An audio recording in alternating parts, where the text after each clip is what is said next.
What's good, y'all? It's the Demouchets REACT, and we're back with another video. Who we got today, C? Today we're back with another American reaction. Let's get so it. Excited about this video. If you're new to us And we're new to you, make sure you scroll down, hit that subscribe button, and turn on the post notification bell, because we're on the road to 200K.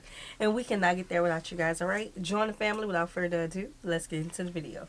My favorite tank, ladies and gentlemen, America's only super heavy tank, the T-28, aka the Doom Turtle. The Doom Turtle.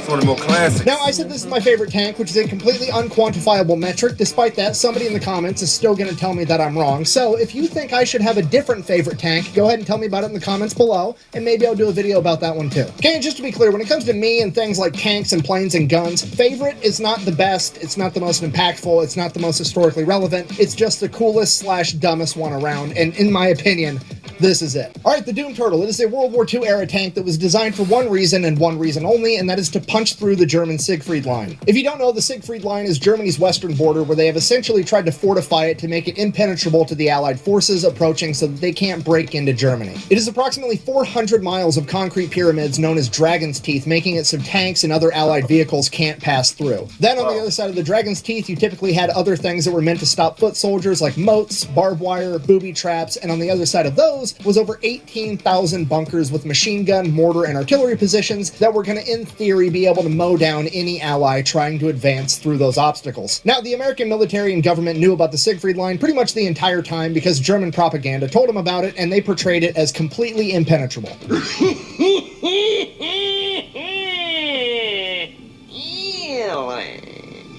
So the American military in 1943 is like, okay, we're going to come up on the Siegfried Line eventually. Let's go ahead and get a plan in the works on how we're going to address it once we get there. Now, clearly, that plan should not rely on tanks, right? I mean, that's kind of the Siegfried Line's entire MO. It was designed, built, and implemented with the sole purpose of stopping tanks. We should probably do anything other than use tanks, right? Wrong, completely wrong. American engineers got told the Germans built an impenetrable tank fortification, and they're like, fucking bet, we'll see about that. We're going to build a bigger, better tank that's going to drive right fucking through it.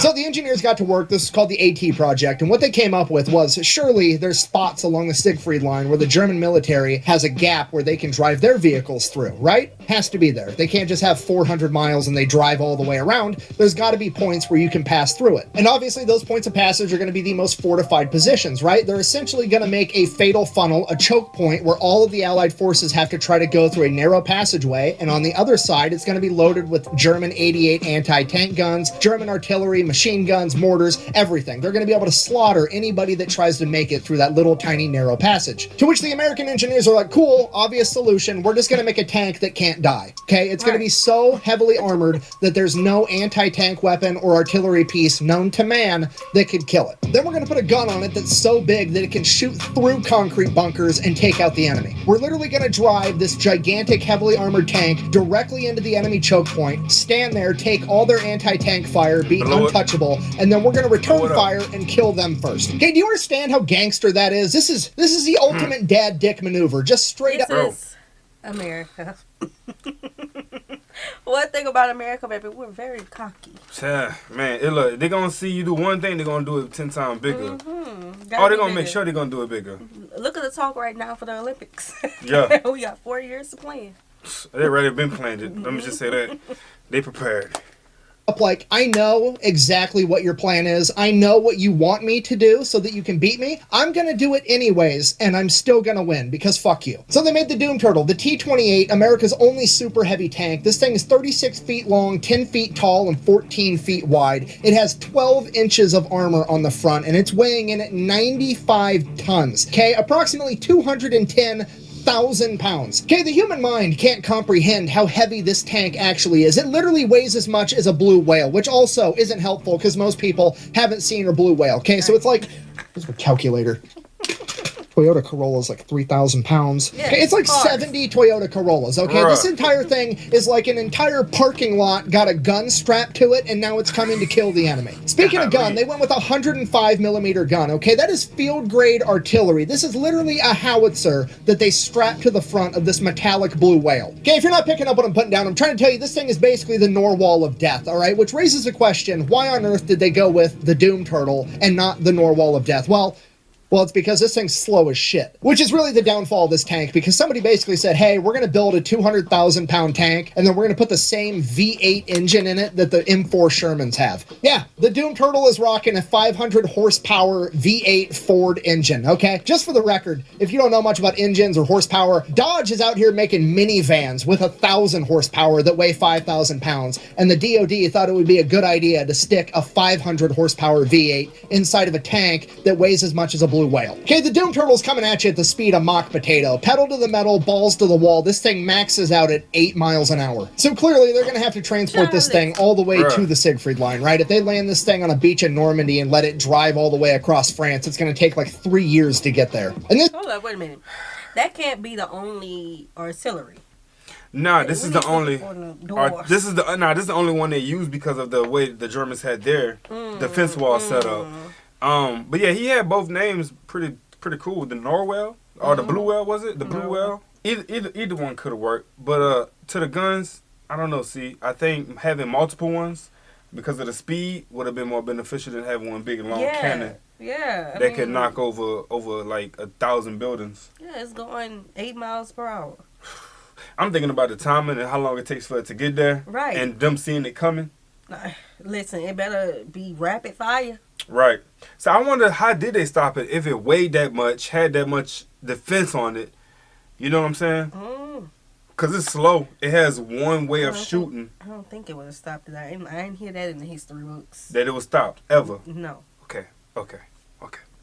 It's actually why the Doom Turtle has a unique look of having 4 sets of tracks instead of just 2 very wide sets of tracks like a normal super heavy tank would. And that's because those 2 outermost tracks come off and separate from the Doom Turtle, allowing it to be easier to transport, both because now the Doom Turtle isn't as wide and it comes apart in 3 separate chunks, making it all weigh significantly less than the original 95 tons. So they've got it all figured out, and by 1945 they start manufacturing these things. Originally they're planning on making 25 of them. They figure that'll be enough to punch through the Siegfried Line, but they build 2 prototypes first. So they get those prototypes built, then they're testing the first one, and the V8 engine that's trying to move 200,000 pounds obviously catches fire, burns out the entire inside of the tank. The entire thing is essentially a total loss. And while that was going on, the Allied forces managed to penetrate the Siegfried Line. How on earth did they do that without the Doom Turtle, you ask? Well, A, the Siegfried Line wasn't really all it was cracked up to be, according to the German propaganda. It definitely was not impenetrable. It was undermanned. It just wasn't as good as it was made out to be. So they just went and they sent out recon, and they found a couple of spots where they weren't well covered by like artillery and machine guns and booby traps, and then they just put a bulldozer out and pushed dirt over the top of the dragon's teeth and then drove right over the top, got behind it. Wait, that's funny. Yo, that is hilarious. That's funny. I'm talking about made land. Yes. They could have did a whole garden. They could have did a landscape. We're gonna bring some dirt and we're just gonna ride on top.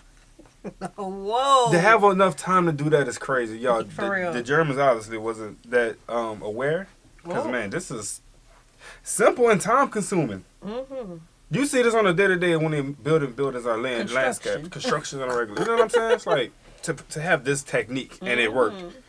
Enemy lines and took everybody out. Yeah, the Germans spent God knows how much money and man hours building this 400-mile stretch of concrete booby traps, and they got outdone by a couple of rednecks with a bulldozer. Terrible.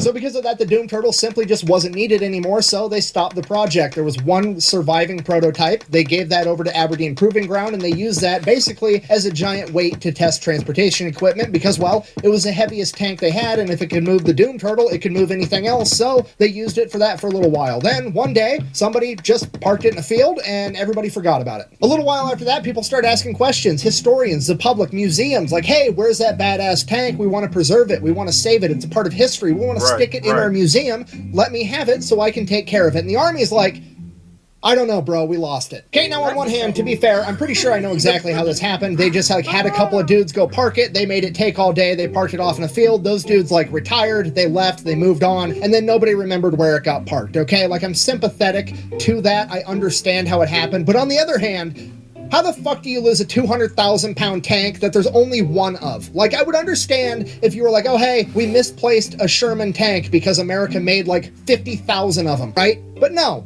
this isn't a Sherman tank. It's twice the size of a Sherman tank, and there's only one of them, okay? You could park it in a parking lot full of tanks, and you would still be able to find it. How on earth did you manage to lose a blue whale with a gun attached to it? Yo, that is crazy. A blue whale with a gun attached to it. I don't think they actually lost it. I think that's just their way of saying no, you can't have it. Right. They have it somewhere now. Only one in the world, Mm-hmm. and it actually had a really good mechanism to it to help win war. You know what I'm saying? Other than it exploding because of the malfunction and whatnot. But yeah, I wouldn't want nobody with that blueprint anyway. Nah, negative. No, can't study that. Mm-mm. May need it again, you know? Okay? Dude, where's my car? Where's your car, dude? Dude, where's my car? So that's it. It's just gone. It's MIA for the next 27 years. Nobody has any clue where this thing is at. And then one day, some hunter is out in the woods near a military base hunting, and he's like, hey, A military base. there's a fucking tank sticking out of those bushes. Right. Dude, there's your car. Yeah, you guys thought I was being silly earlier with that War Thunder ad, didn't you, when I stuck a couple of bushes on this giant tank and pretended like that was going to conceal it? Well, history's on my side now because this bitch was incognito for 27 years because it had a couple of bushes on it. What now? So the hunter goes to the army. He's like, hey, I found this weird looking tank in the bushes. And they're like, oh shit, we've been looking for that thing. So the army then takes the tank, they give it to a museum in Fort Knox. So it's on display there for a little while, and then they decide that they're going to move it from Fort Knox to Fort Benning or Fort Moore, Freedom, whatever the fuck it's supposed to be called now, the home of the infantry. They decide they're going to move it to the infantry museum at the home of the infantry. So they throw it on the HET trailer, the heavy equipment trailer, and they tow it all the way to Georgia. While they're towing it there, apparently they take a turn too hard and it breaks the chains off the HET trailer, and the entire main cab of the tank flies into the ditch. Now granted, it was just the main cab of the Doom Turtle, so it didn't have the two outermost tracks, which is like a significant amount of weight, but still, the main cab is 60 tons flying off your trailer into the ditch, so that's terrifying. Obviously, the Doom Turtle, completely fine, the paint got scuffed, no big deal, get it back on the trailer, they get it where it's going. Now, here's my issue. I know for a fact that there are pictures of the Doom Turtle in a ditch somewhere in Georgia. I need those pictures. Someone has them on their cell phone. This happened in like 2017, 2018, 2019, somewhere around there. I know one of the drivers in that convoy took a picture of it with their smartphone. It has to have happened. I want that picture for history so I can get it to the museum, okay? Right. Get me that picture. What are you waiting for? Chinese New Year? Go, go, go. Sorry, so that's it. That's the end of the story. They get it to the National Infantry Museum, and that is where it is on display today. So in conclusion, that's my favorite tank for literally no reason other than it's completely ridiculous and I think it's funny. Literally from its inception, it was just designed to be a giant middle finger. The enemy told America, hey, you can't drive your tanks through here, and America said, hold my defense budget and watch this shit, and this is the monstrosity that they came up with, okay? I don't know if you can give a tank steroids or even test a tank for steroids, but if you can, test that one first. Now, is it unfortunate that it never saw combat? Yeah, absolutely. It's cool to think about if it did. However, that serves to highlight one of the most important lessons that I teach on this channel, and that is that the only thing scarier than engineers and defense contractors with an unlimited budget is a bunch of infantrymen on the ground with time on their hands, because that's what actually gets shit done. Thank you for watching. Best way to support the channel is go by... Yeah, we're gonna stop it out. Y'all know what to do. Check the channel out. I would have loved to see that thing like let one loose. Oh. That heavy, it had to have a lot of push power. We would have felt it over here. It wasn't I would have loved to see that tank, but obviously we didn't need it, and we just laid dirt down. Yeah, with the other ones and the simplest way ever. It's crazy. Continue the mission, bruh. This is like our second or third video of his. It's interesting. It is. I'm learning a different side of history. I know Facts. we usually just do like the history, social issues, but we digging back into the military stuff. That's cool. Nice. You know. Yeah. Let us know which other video we should react to and learn about an interesting one. Okay. Let us know in our request form and down in the description box below. All right. We hope you guys enjoyed this video with us. Be sure to subscribe. We'll see you soon. Peace.